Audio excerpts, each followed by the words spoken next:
প্রথমজন ম্যাকবেথকে দেখেছে, ম্যাকবেথকে দেখার পরে সঙ্গে সঙ্গে প্রথমজন ম্যাকবেথকে দেখে স্যালিউট করে দিয়েছে। তাহলে প্রথমজন স্যালিউট ম্যাকবেথ, স্যালিউটকে কাকে করেছে? ম্যাকবেথকে। ম্যাকবেথকে স্যালিউট করে and addressed him the thane of কি?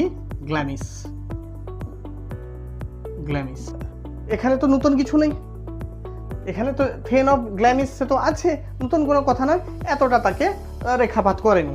কিন্তু দ্বিতীয় জন দ্য সেকেন্ড ওয়ান ম্যাকবেথকে দেখে বলছে কি, ম্যাকবেথ সে কিন্তু আর স্যালিউট করেনি, সে directly the second witches addressed him the thane of Cawdor, the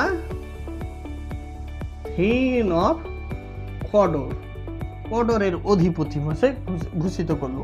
আর তৃতীয় জন সঙ্গে সঙ্গে বলল কি, you will be the king hair after.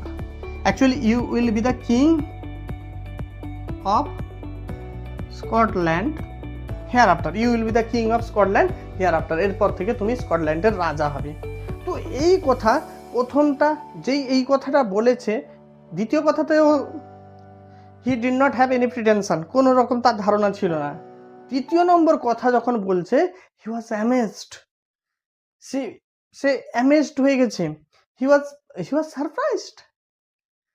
Surprised, কারণ how was it possible, he was surprised, the Macbeth was surprised, কারণ how was it possible, কারণ he knew very well, সে ভালোভাবে জানতো, as long as the Duncan alive, his successor were alive, how could he be the king of the Scotland, সে কিভাবে স্কটল্যান্ডের রাজা হবে।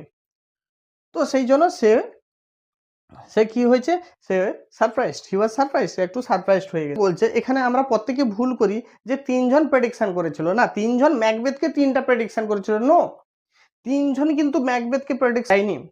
তিনজনের মধ্যে ফার্স্ট ওয়ান শুধু স্যালিউট করেছিল এবং তার এক্সাক্ট যে টাইটেলটা থেন অফ গ্ল্যামিস সেটা বলে সম্বোধিত করেছিল, but second and third one addressed him with a prediction. ঠিক আছে।